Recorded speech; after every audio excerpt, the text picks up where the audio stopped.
Friends, ನೀವು ತುಂಬ ಸಮಯ ಕೊಟ್ಬಿಟ್ಟು ಈ ಖಾತೆಗೆ ಅಪ್ಲಿಕೇಶನ್ ಹಾಕಿದ್ದೀರಾ, ಓಕೆನಾ. ಬೆಳಗ್ಗೆಯಿಂದ ಸಾಯಂಕಾಲದಿಂದ ಕುತ್ಕೊಂಡ್ಬಿಟ್ಟು ಈ ಖಾತೆಗೆ ಅಪ್ಲಿಕೇಶನ್ ಹಾಕಿದರೆ ನೆಕ್ಸ್ಟ್ ದಿನ ಗೊತ್ತಾಗುತ್ತೆ ನಮ್ಮ ಈ ಖಾತೆ ಅಪ್ಲಿಕೇಶನ್ ಇದೆ ಅಲ್ವಾ, ಅದು ರಿಜೆಕ್ಟ್ ಆಗಿದೆ ಅಂತ, ಓಕೆನಾ. ಅಂದರೆ ತುಂಬ ಫಸ್ಟ್ರೇಟ್ ಆಗುತ್ತಲ್ವಾ ಈ ಥರ ಸಿಚುವೇಶನ್ ಬಂದರೆ, ಓಕೆನಾ. ನಮ್ಮ ಪ್ರಾಪರ್ಟಿ, ನಮ್ಮ ಡಾಕ್ಯುಮೆಂಟ್ಸು, ನಾವು ಟ್ಯಾಕ್ಸ್ ಕಟ್ಟೋದು ಎಲ್ಲ ನಾವು ಮಾಡಿದ ಮೇಲೂ ನಮ್ಮ ಈ ಖಾತೆ ಅಪ್ಲಿಕೇಶನ್ ರಿಜೆಕ್ಟ್ ಆಗಿಬಿಟ್ರೆ ತುಂಬ ಕೋಪ ಬರುತ್ತೆ, ಓಕೆ. ಸೊ ಫ್ರೆಂಡ್ಸ್, ಇವತ್ತಿನ ಈ ವಿಡಿಯೋದಲ್ಲಿ ನಮ್ಮ ಅಪ್ಲಿಕೇಶನ್ ಯಾಕೆ ರಿಜೆಕ್ಟ್ ಆಗಿದೆ ಅನ್ನೋದನ್ನು ನಾನು ಹೇಳುತ್ತೇನೆ. ಫಸ್ಟ್ ರೀಸನ್, ಓಕೆನಾ, ನಮ್ಮ ಈ ಖಾತಾ ಅಪ್ಲಿಕೇಶನ್ ಯಾಕೆ ರಿಜೆಕ್ಟ್ ಆಗಿದೆ ಅಂತ ಹೇಳಿದರೆ, ಫಸ್ಟ್ ನಮ್ಮ ಹೆಸರೇನಿದೆ ಅಲ್ವಾ ಅದು ಸ್ಪೆಲ್ಲಿಂಗ್ ಮಿಸ್ಮ್ಯಾಚ್ ಆಗುತ್ತೆ, ಓಕೆನಾ. ಇಲ್ಲಾಂದರೆ ನಮ್ಮ ಇನಿಷಿಯಲ್ ಹೆಸರೇನಿರುತ್ತಲ್ವ ಅದು ಮಿಸ್ಮ್ಯಾಚ್ ಆಗುತ್ತೆ. ಇಲ್ಲ ಅಂತ ಹೇಳಿದರೆ ನಮ್ಮ ಪ್ರಾಪರ್ಟಿ ಡೈಮೆನ್ಷನ್ ಇರುತ್ತೆ, ಸಪೋಸ್ 30-40 ಪ್ಲಾಟ್ ಇದೆ, ಓಕೆನಾ.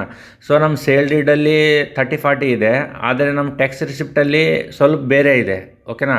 ಸ್ವಲ್ಪ ಏನೋ ಚೇಂಜಸ್ ಆಗಿದೆ, ಓಕೆನಾ.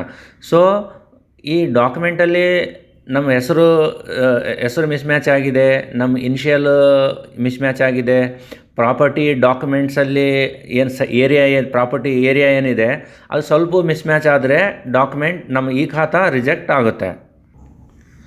ಸೊ ನೆಕ್ಸ್ಟ್ ರೀಸನ್ ಏನಂತ ಹೇಳಿದರೆ, ನಾವು ಡಾಕ್ಯುಮೆಂಟ್ ಏನು ಅಪ್ಲೋಡ್ ಮಾಡುತ್ತಲ್ವಾ ಅದು ಪರ್ಟಿಕ್ಯುಲರ್ ಫಾರ್ಮ್ಯಾಟಲ್ಲಿ ಮಾಡಬೇಕು.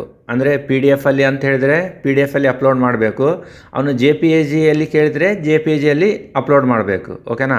ಸೊ ನಮ್ಮ PDF ಫಾರ್ಮ್ಯಾಟ್ ಚೇಂಜ್ ಆದ್ರೂ ನಮ್ಮ ಅಪ್ಲಿಕೇಶನ್ ರಿಜೆಕ್ಟ್ ಆಗುತ್ತೆ.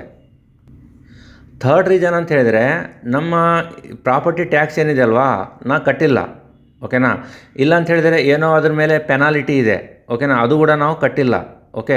ಸೊ ಅದಕ್ಕೋಸ್ಕರ ಅವ್ರು ಏನು ಮಾಡ್ತಾರೆ ಅಂತ ಹೇಳಿದರೆ ರಿಜೆಕ್ಟ್ ಮಾಡಿಬಿಡ್ತಾರೆ. ನಮ್ಮ ಪ್ರಾಪರ್ಟಿ ಟ್ಯಾಕ್ಸ್ ಏನಂತ ಹೇಳಿದರೆ ಅಪ್ ಟು ಡೇಟ್, ಇವತ್ತಿನ ಡೇಟ್ವರೆಗೂ ಅದು ಕ್ಲಿಯರ್ ಆಗಿರಬೇಕು, ಪ್ರಾಪರ್ಟಿ ಟ್ಯಾಕ್ಸ್ ಕ್ಲಿಯರ್ ಇರಬೇಕು. ಫೋರ್ತ್ ರೀಸನ್ ಏನಂತ ಹೇಳಿದರೆ, ಈಗ ಲೀಗಲ್ ಡಿಸ್ಪ್ಯೂಟ್ಸ್ ಇರುತ್ತೆ ಅಂತ ಹೇಳಿದರೆ ನಮ್ಮ ಪ್ಲಾಟ್ ಏನಿದೆ ಅದು ಅಗ್ರಿಕಲ್ಚರ್ ಪ್ಲಾಟ್ ಇರುತ್ತೆ, ಓಕೆನಾ. ಸೊ ಅದು ಅಗ್ರಿಕಲ್ಚರ್ ಪ್ಲಾಟ್ ಇದ್ರೂ ನಮ್ಮ ಈ ಖಾತಾ ಅದು ರಿಜೆಕ್ಟ್ ಆಗುತ್ತೆ, ಓಕೆನಾ. ಅದು NA ಪ್ಲಾಟ್ ಇರಬೇಕಾಗುತ್ತೆ, ಓಕೆ. ಸೊ ಫಿಫ್ತ್ ಏನಂತ ಹೇಳಿದ್ರೆ ಇನ್ಕರೆಕ್ಟ್ ಓನರ್ ಡೀಟೇಲ್, ಓಕೆನಾ.